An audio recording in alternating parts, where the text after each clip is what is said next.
Bristol, Bristol, so good they named it once and then I said it twice. I cannot tell a lie, it's one of my very favourite places in the, well, in the country. It's where I live and I love it. And so I thought I'd do a video about some of the place names, some of the etymologies of some of the place names. So let's start at the start. Bristol was founded as a, well, it wasn't founded, it was recognised as a place in the 12th century. At that point, it probably would have been called Bristow, so with a W. The L came about later on when Norman scholars transcribed the name into, well, sorry, what I mean to say is that the Normans transcribed it, so they wrote it down. So at that time, the Normans would have used an L to denote the U and W sounds in, well, the common tongue, which would have been Anglish. So the spelling superseded the pronunciation, or the pronunciation, as people keep reminding me. And here we are in the time as now. The now is the time. The word itself is likely derived from two other words. The first one is brick, which is an old, well, it's a very old English word meaning bridge. And then the second bit would be stow. So if you know a place called Stow, there is a place called Stow and other places which are called Stow, then that would be a gathering place, usually of religious significance. There is a little bit of debate as to where the original Bristol Bridge was, but I'll leave that one to the historians because those guys are savage. I'm not stepping into that particular arena. No, no, no.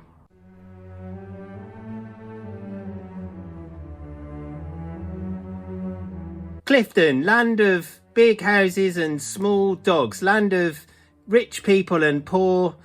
I mean, there's nothing poor about it, is there? An article by the Daily Mash described Clifton as the Elysium of Bristol. So, you know, named after that 50% good film where some rich people live in a space station in the sky. Jodie Foster's in it, but she's somehow terrible. I mean, I don't know how that happened. Anyway, Clifton, how did we, what does it mean? What does Clifton, why do we say Clifton? It's a relatively easy one, this one. So we take the word cliff, an old English word cliff, which means, in modern English means cliff.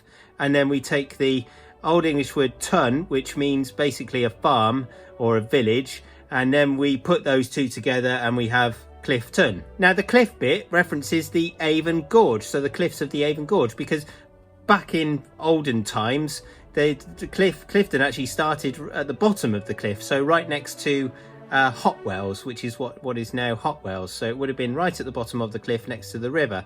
It only basically migrated up the side of the cliff over during the merchant era, before being swallowed by Bristol proper in a time that I've forgotten. I'm going to have to check the script. 1835. It was swallowed in 1835. That's when it became Bristol. I mean, it really makes you wonder how you could learn about this possible history. I mean, you probably shouldn't go to a museum. You probably shouldn't, I don't know, maybe go to a university and speak to some scholars. You probably shouldn't either also go to a library. That's probably not where you're going to find out about history. So where could you oh, I know. You find out about history through statues, don't you? That's how you remember the history, is you go to a statue and you go, oh, look at that. And then the statue tells you about the history. That's how that works.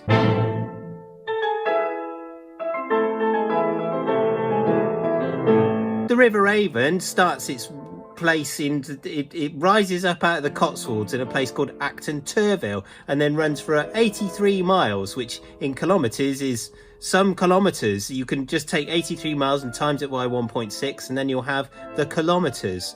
Anyway, it eventually spills into the River Severn. The river's name, of course, comes from an old Welsh word, Avon, which means river. So one of the two main rivers that flows through Bristol is called the River. And of course, there are lots of other rivers in the country, in England, Scotland and Wales, which are called Avon as well, and they are all called River as well. So good they named them twice because of, I mean, it wasn't because it was so good, it was because of language and time and history and stuff. That's why they named them twice.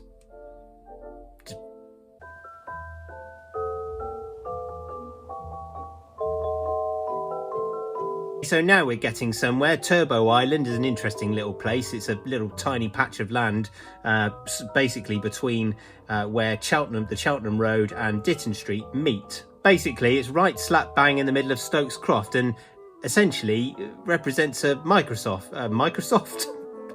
a microcosm of that area in itself. That must be them microchips which Bill Gates has been sticking in my blood, mustn't it? Yeah. Anyway, if you go down to Turbo Island, you'll likely get shouted at by some vulnerable people, or maybe watch those same vulnerable people get shouted at by the police, or sometimes you might see a riot or a rave, or sometimes a protest. Either way, it's one of my very favourite places in Bristol, Stokescroft, and as such, you might find me down there sort of hanging around. That's a weird sentence to say. I wish I hadn't said that. It's also a fantastic spot for street art, so there's always a good mural on Turbo Island, not to mention the fact that it says Turbo Island above it as well. And then right opposite that is one of my favourite restaurants in Bristol, if not my favourite restaurant in Bristol, Poco. So why is it called Turbo Island? Well, according to this book, of which I shall now be doing a cutaway to show you, it's so Your City's Place Names is the name of the book, and it's by Richard Coates, and it is also the main source for this video. It's called Turbo Island because it's named after a particularly good, well, no, that was the wrong word. Good isn't the word he used. Robust is the word he used, and it's a cheap white cider which sort of sounds like it was brewed in a bathtub, which, well, for Turbo Island, I guess that's kind of perfect.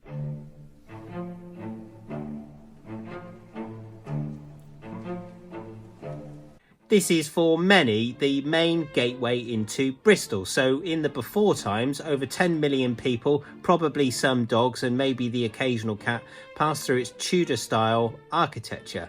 In fact, while we're on the subject of numbers, if you could give this video a like or a subscribe, or I don't know, a follow, or just generally give me some love and some support, that will help me to make more, and I'd really appreciate that, so thank you.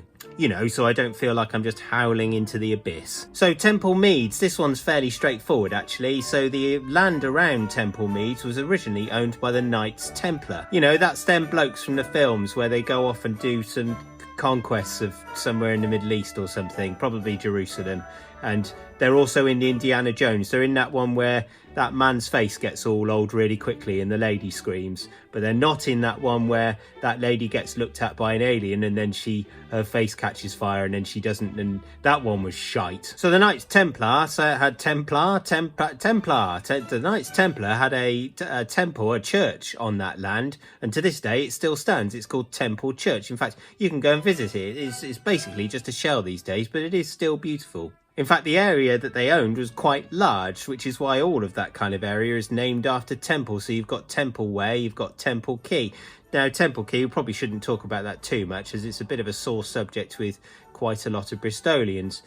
So let's move on. The Meads bit, by the way, comes from an Old English word, mead or med. I'm not really sure how to say it, but that, of course, is related to the word meadow or meadow, which then became meadow in modern English. So literally, that whole area was all it wasn't fields, it was meadows once.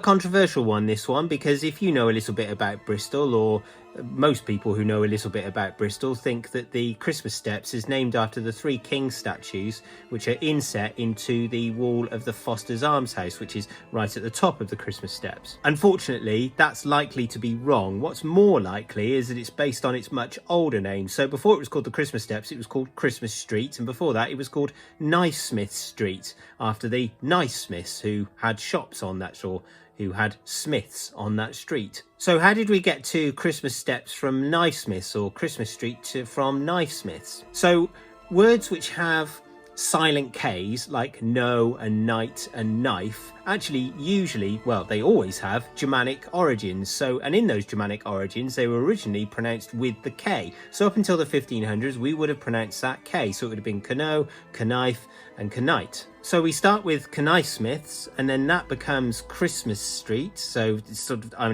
it's like a soft rhyme, isn't it, almost? And then eventually, as the city grows up and begins to dwarf that street, it just becomes known as the Christmas Steps. Those steps, by the way, are frankly perilous. I've fallen up them at least twice after having one too many very refreshing beverages down at the Christmas Steps, which is an excellent pub right at the bottom of that area. Drink responsibly or something. There are, of course, many other places in Bristol which I could talk about, and well, if you could just let me know, either through a comment or I don't know, maybe a like or something. No, you can't let me know through a like. That's not how communication works.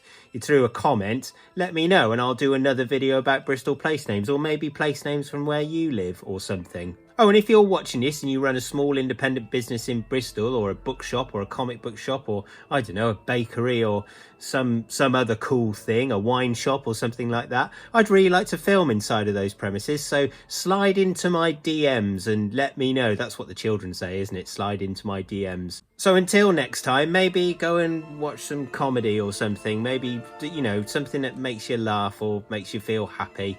I mean, unless it's homophobic or sexist or in any way kind of punches down, in which case don't do that. Watch some Dick and Dom on in the bungalow repeats on YouTube, because it still makes me laugh now, and I'm a full-grown, so say, man, I think.